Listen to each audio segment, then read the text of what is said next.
Hello and welcome to the Made for More podcast, where we dive deeper into the everyday moments that shape our lives. Each week, we'll share heartfelt conversations about recovery, resilience, and the little victories that bring us hope. Join us for some front porch conversations as we explore the joys and the challenges of life, all while grounding ourselves in our faith in Jesus Christ. Together, let's discover the truth that we were all truly Made for more.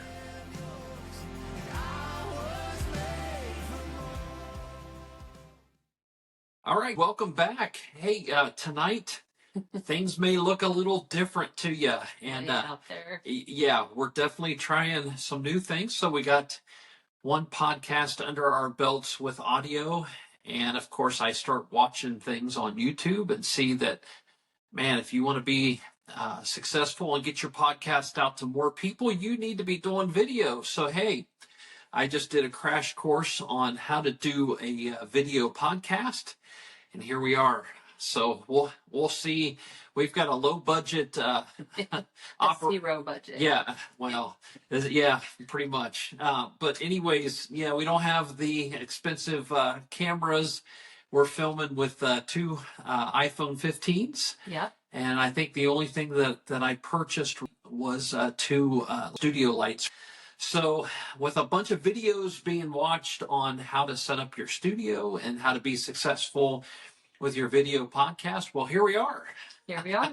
You may hear our neighbor's dog bark or someone walk in the house tonight too. Yeah. You never know. But I guess this is real living in our household. Yeah, absolutely. So yeah.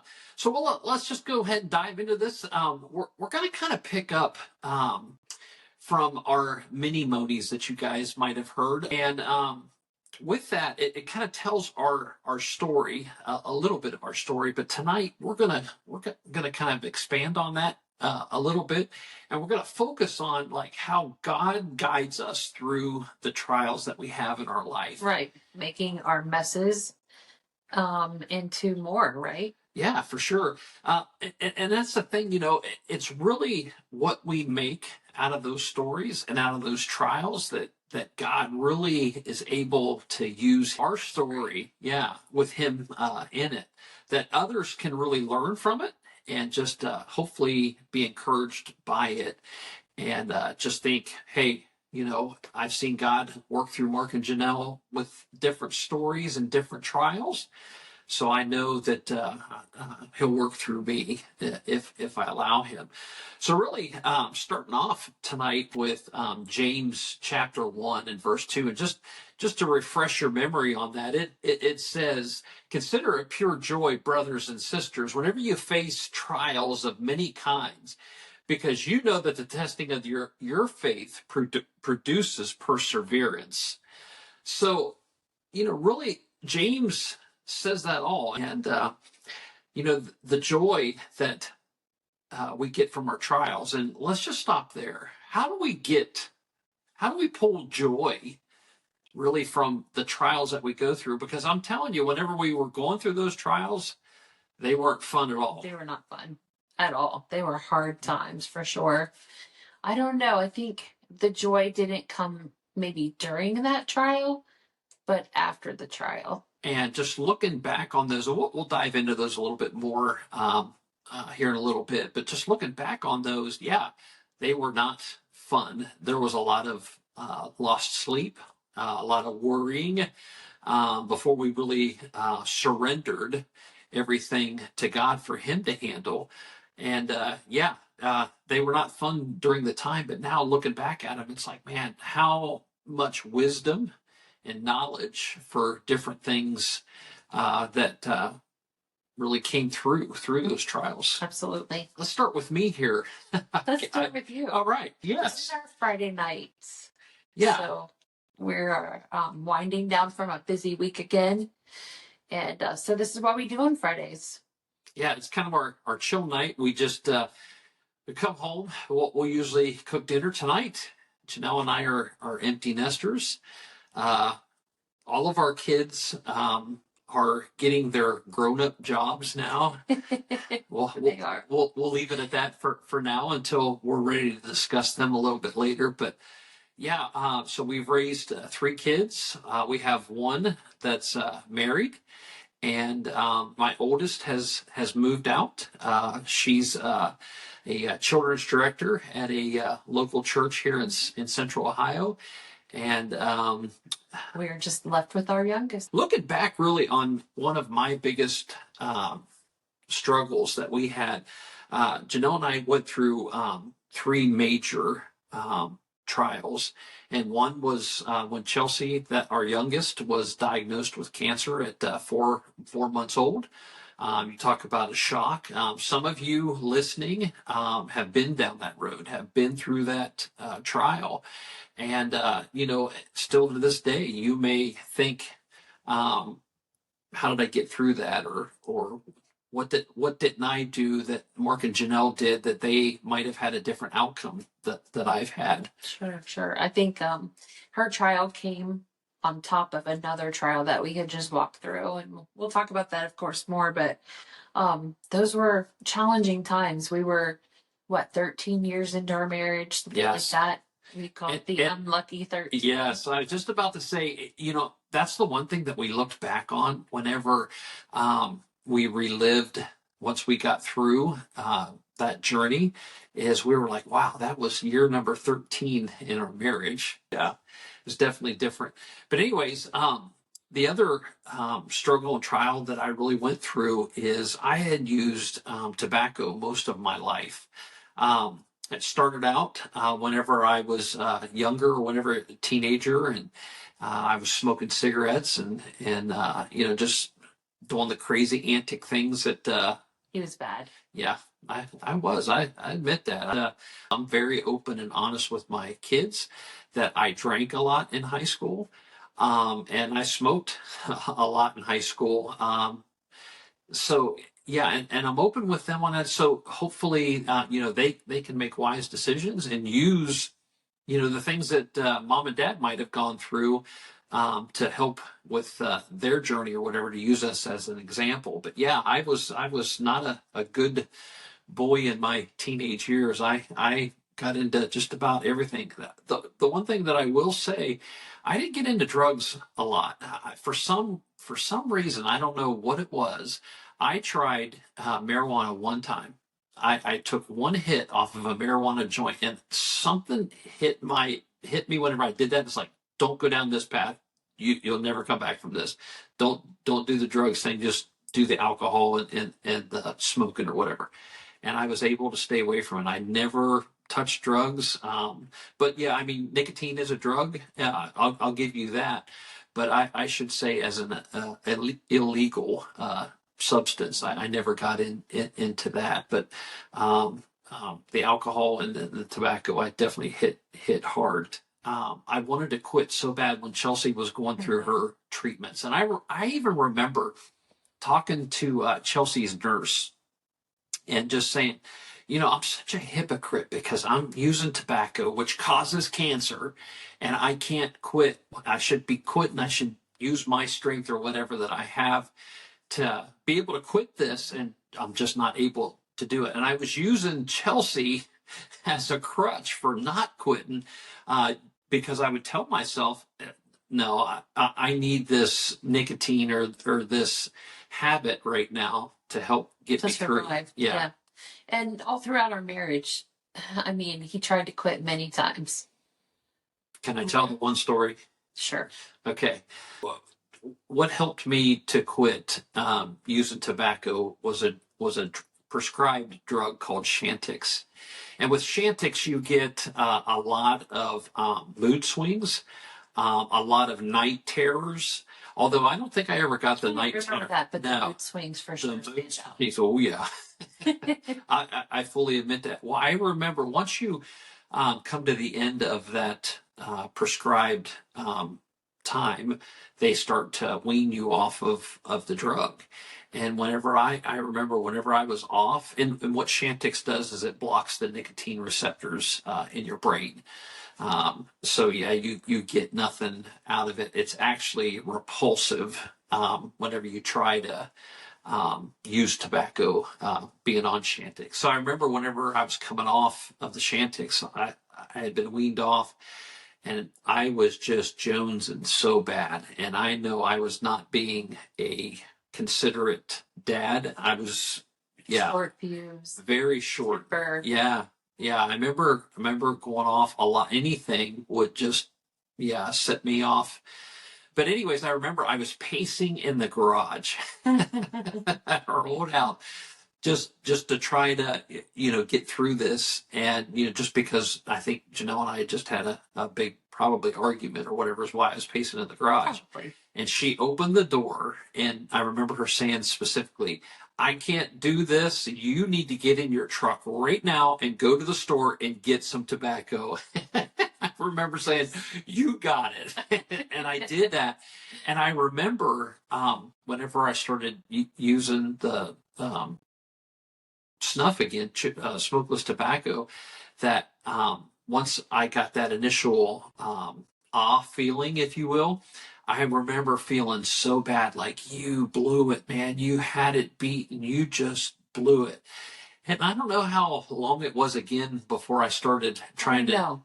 So I want to say maybe a year or two later, I finally said, I'm going to do this. And really, to be quite honest with you, one of the things that helped me to do it was the fire department that I worked for. Part of the health insurance was they started giving you higher rates if you use tobacco. So those He of likes you, to save money. yes, those of you that know me know that I'm a tightwad. So I was just like, no way. So that was motivation enough to get on it. And yeah, the second time Yeah. I was able to, Successful. yeah. But the thing that I realized after the first failure was, okay, these are the things that I tripped up on. These are the things that I need help on. And I remember even talking with Janelle. I'm like, I want to do this, but you got to be tough along with me. If I do have those short fuse moments, to let me know about it, so I can notice the triggers of what's setting me off, and just try to work around that. And I was able to do that. But I will say, with a lot more prayer and reading of God's word, really helped a lot for me to get through. And I'm not taking anything away from my family. My family was very supportive through that time. So I give them just as much credit as well. Janelle, talk a little bit about what happened to us before Chelsea was diagnosed with cancer. That I truly do believe that this helped us work through her cancer diagnosis. Absolutely. I think so too. I don't know. I was the good kid growing up, didn't miss very much school, got pretty good grades. So it's funny how God put Mark and I together in the first place. And just looking back at our marriage in the early years, he got to climb the corporate ladder, if you will say, or the firefighter ladder. And I stayed at home with the kids. We had two at the time. And it was busy, busy, busy. He would be gone for 24, 48-hour shifts at a time. And it was a great career for him. But I shouldered a lot of the things at home. And I think I did well. I really think that I managed to, I don't know, take care of everything. Definitely. I think so. The one thing that I really want to say there too is that it's another thing that I was able to work out through Celebrate Recovery, really, is my pride and anxiety that played into a lot of that. I was told at a young age, really, that I wasn't going to amount to anything. And so that like triggered me to overdo things, overwork things, or strive for a position. Because I remember telling myself as a young kid, is like, I'll show you. Yeah. I'll show you that I'm going to turn out to be somebody. So I was so focused on me and worrying about a title and what that title labeled me as, that I really threw my family behind me and put my career above them. But again, it allowed me to stay at home for 10 plus years. and raise our kiddos. Yeah. Which is a gift that I never ever regret doing. But we just went through life, and we didn't have extra. We had enough. We had a great house, and we would did vacations, and the kids went to dance classes and sporting events and things like that. But we just had enough money during that time. But one of the things that started kind of my spiral was September 11th. A clear blue sunny day, sitting outside with the kids, and at the time I babysat for our friends triplets, and hearing that story, and Mark saying, he was at work, so he's like, stay home and wait until we know more. And then the next day he had to go to his second job, so he was gone during 48 hours of that. And reality sunk in, I think, and hit for one of the first times as, gosh, he could have been one of the firefighters, or what happens if, right? So kind of that started my spiral into this depression. But a couple months later, I think it was in December of 2001, I had a miscarriage, and we really didn't tell anyone at all that we were even pregnant, and even less people knew about this miscarriage. Back in that time, we didn't have social media popped in your brain and in your phones at all times. I don't even think we probably didn't even have a cell phone then. Maybe. Yeah, maybe the flip phone. I don't know. I don't know. Can't remember. The big button jitterbug or something. Yeah, it still might have been the bag phone at that time. I don't know you had to be rich to. So, you didn't have 24/7 access to things online. So I just remember being at the doctor and telling me what I would prepare my body for over the next few months, but not telling me what to expect mentally those next few months. And, not knowing how to react to it. My friends hadn't gone through it. Family hadn't gone through it. I think the words were, are we good with this? Okay, we'll just get up tomorrow morning and start all over. But as time went on, that just weighed heavier and heavier, just not having a community to reach out. We had great friends, but I often compare my journey to the woman with the issue of blood that Jesus healed. She went around looking for friends, and she kind of wore out all of those relationships, seeking after advice and doctors and healing and things. And her friends kind of left her. Not that my friends left me, but I think you can be surrounded by a lot of people and still feel very, very alone. So long story short, I didn't really tell anyone I was suffering from this depression, not even Mark, for 3 years. It's a long time. And the thing about it that I was so foolish that I didn't notice this kind of stuff was whenever I came home, she put on that happy face. So me being the I just wasn't paying attention enough to notice these kinds of things. I mean, whenever I was home, she was on her A game. Everything seemed normal. I came home, of course I was grumpy from being gone, either 48 hours working as a flight paramedic or as a fireman. So everything seemed normal. I never noticed anything. I think it became easier to fake it because you'd be gone for 48 of those hours, come home, rest. We kind of have the afternoon and evening together, and then the next day we repeated that cycle. So it's easy to hold it together for a short amount of time. But while he was gone, that's when the world was kind of crumbling. That's when the isolation set in, even though I was still doing things, taking the kids to story time at the library, hanging out with friends after preschool, whatever. The evenings were long. The evenings were hard.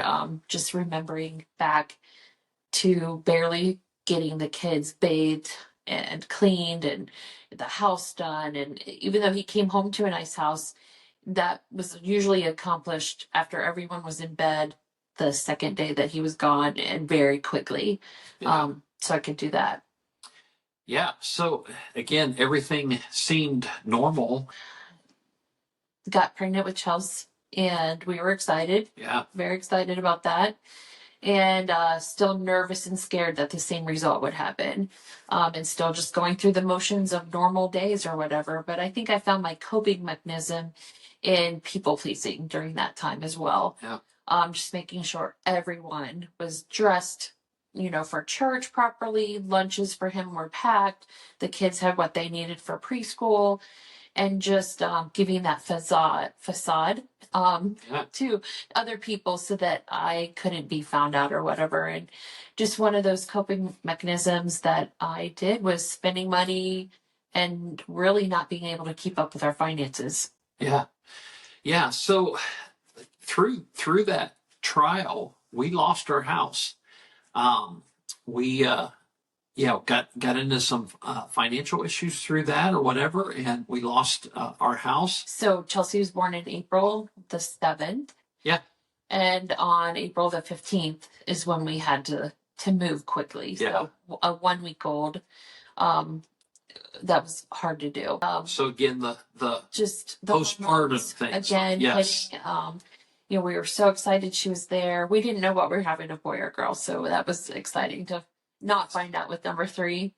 But just the night before we lost our house, just trying to rearrange, like what they say, rearrange chairs on a ship that's going down, right? So 1 o'clock in the morning, I'm doing laundry, thinking, okay, I gotta wash clothes. 2 o'clock in the morning, like, okay, I could go ahead and pack this box or something. And I knew it was coming. Mark did not know that this was coming. So 3 o'clock comes and I'm like, what am I doing? I'm pacing. I'm got this new baby and everything. He's asleep. The other 2 are asleep. Like, what am I gonna do? And I finally just came to the end of it and drove to St. Anne's Hospital. Yeah. Got checked into the emergency room, but still that codependency was creeping in. And the doctor's like, I need to call your husband. He needs to come and be here with you. And I said, well, you can't. He's tired. He needs to rest. And, as I've walked through Celebrate Recovery, that was truly where my codependency started. Yeah.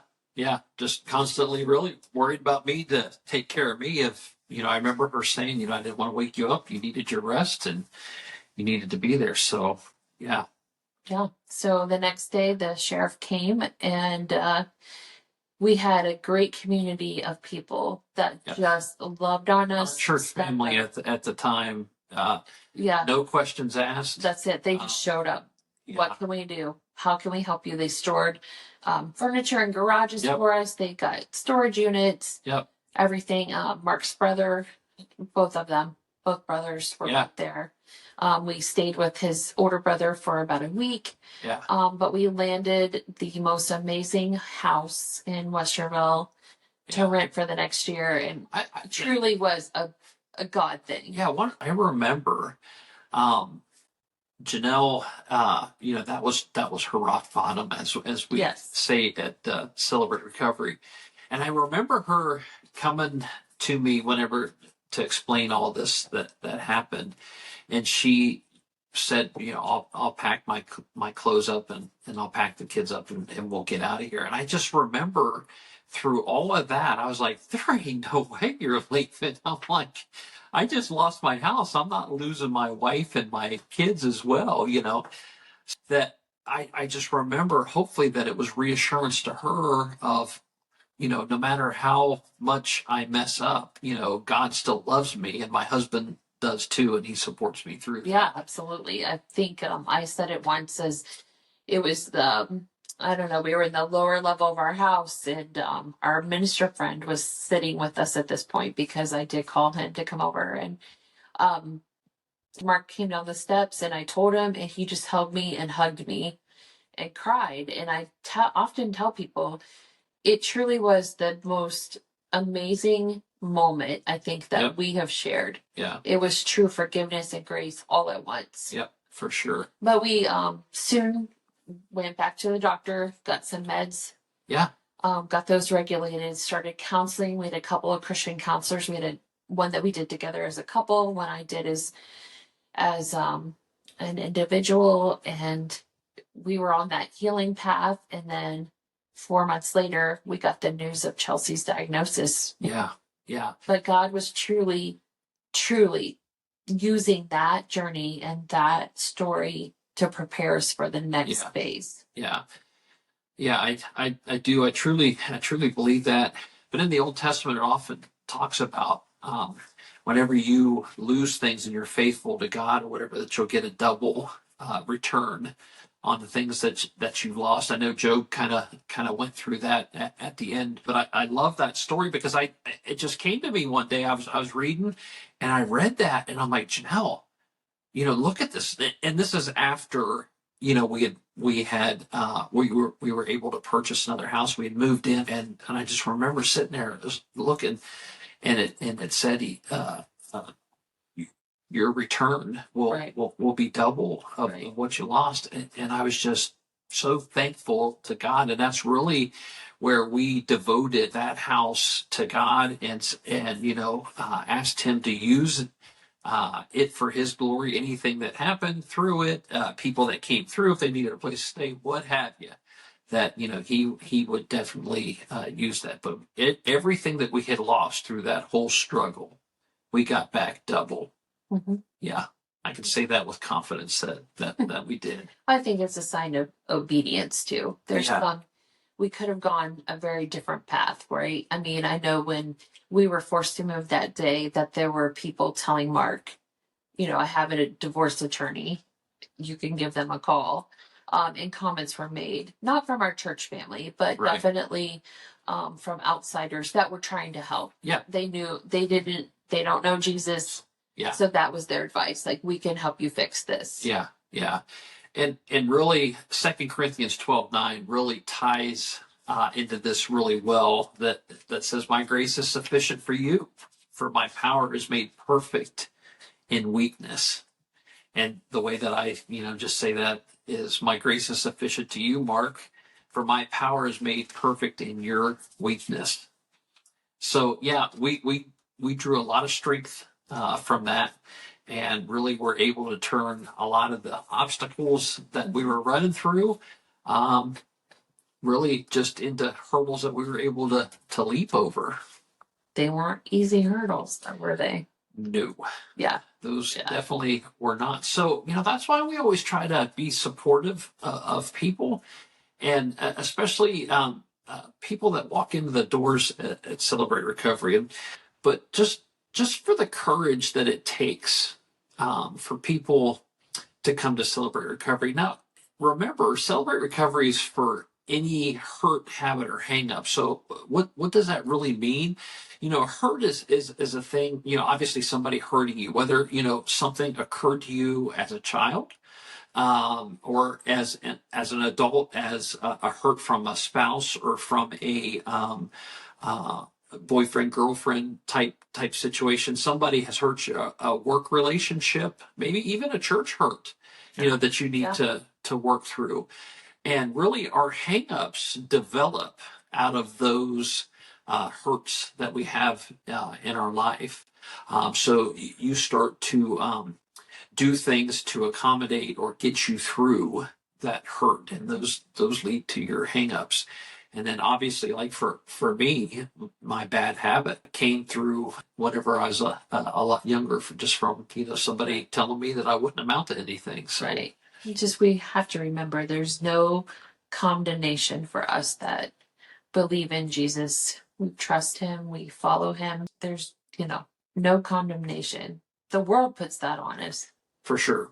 For sure. But Jesus does not. So really getting back to where I was going with the Celebrate Recovery thing is the courage that it takes for people to be able to walk through that threshold.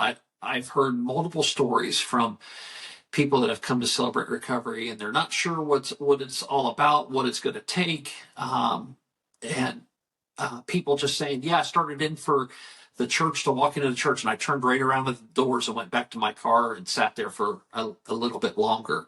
And that's why we have people that walk in late, because they're looking for the courage to walk through the door. So we always have people there to greet them, to make them feel loved and welcomed.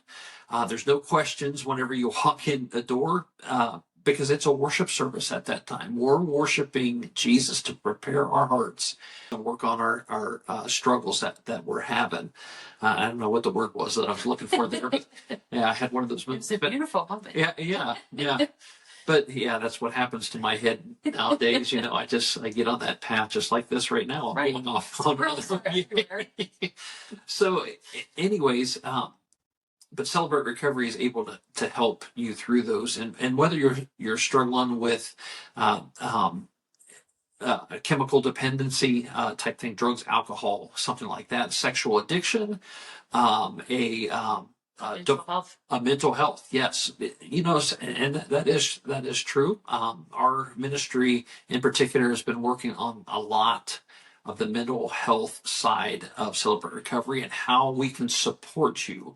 And that's the one thing that we really want to hit home is Celebrate Recovery is not in the business of healing you. We're not there to fix you, but we are there to walk alongside you, knowing that Christ is the great physician, and that through him, putting your faith and trust and surrendering that hurt, habit, or hang up that you're dealing with to him will allow you to work on and allow Christ to fix that Absolutely. struggle that you're having in your life. God gives us a testimony. Yeah. And I think those testimonies change with our seasons of life and just what we're experiencing. But I think that the gospel doesn't change. Right? No, the yes, gospel never changes. God never changes. He's the same today, yesterday, tomorrow. But thankfully, we're the ones who can change. Yeah. And just like us guys, God led us through the storms that we went through. He truly did. Definitely wasn't on our own will. Right. And well, the one thing that I will say that helped us and complete peace came over Janelle and I is whenever we got Chelsea up to the cancer floor, the J5 floor is what it was called at Nationwide Children's. Distinct smell, and the soap is fantastic. Oh yeah, the soap. We do. We always remember the soap that whenever we washed our hands, because we had to wash a lot on that floor. But anyways, whenever we surrendered, and I remember in the waiting room, just Janelle and I praying to God, the peace that came over us whenever we fully surrendered that situation to him is just something that, unless you've been through that, I don't know how to describe that. Right. But it truly was. We knew we were good because we told God, no matter what happens to Chelsea, no matter what happens to her, that he gets all the glory for that. Are you going to cry? Stop. So that's just one of those things that I just remember that was so good yes. about that situation. So, yes. And then we were able to minister to other families that were there. I think that was one big thing. That's the one thing that we were able to do is the ministry that we brought to that floor for those kids that were just dumped. Yeah, we were only 4 months out from like this healing process even beginning. We weren't fully healed. We were just getting the boxes unpacked at the new place and getting kids registered at school and things like that. It was midsummer. It was August. They were heading back to school and we get this diagnosis. And our community just walked beside of us, our family. My parents drove through the night to make sure that they were there. And the year that we spent, almost a year inpatient, we came home in between chemo times for just a few days. Yep. And then right back in, and we were isolated for 6 weeks during her bone marrow transplant. And just how we were able to talk to other parents. And there were kids that didn't have their parents around. And so I think so that's the one thing that we were able to do by surrendering to God's plan is really carrying his message on to others. And again, guys, this is where you hear so many times is you don't have to preach. People can see Christ through your actions and the way that you live your life. So just remember that whenever you're out in public, just by saying hello to somebody or, hey, God does love you. And, just like from the concert last night, we've seen the Newsboys last night is, that they say their 3 words is God's not dead. So guys, really tying this all back in to really the name of the podcast is We Were Made for More. You know, our stories reflect the truth that we're made for more than just surviving our struggles. You know, God's grace gives us a future that's filled with purpose and meaning, and we're called to live out that purpose by serving others. And I think that's really what Janelle and I surrendered to, is that service and being able to be there for others in their time of need. Yes. So guys, again, thanks for sticking with us through this. Until next week, thanks again. And just remember, you were made for more. Thanks a lot, guys. Thanks for joining us this week on I Was Made for More. We hope you found inspiration in our discussions on marriage, recovery, and the life lessons that shape our journeys. Don't forget to tune in every week for more meaningful conversations and insight. We can't wait to share this journey with you, so come back next time and remember, you were made for more.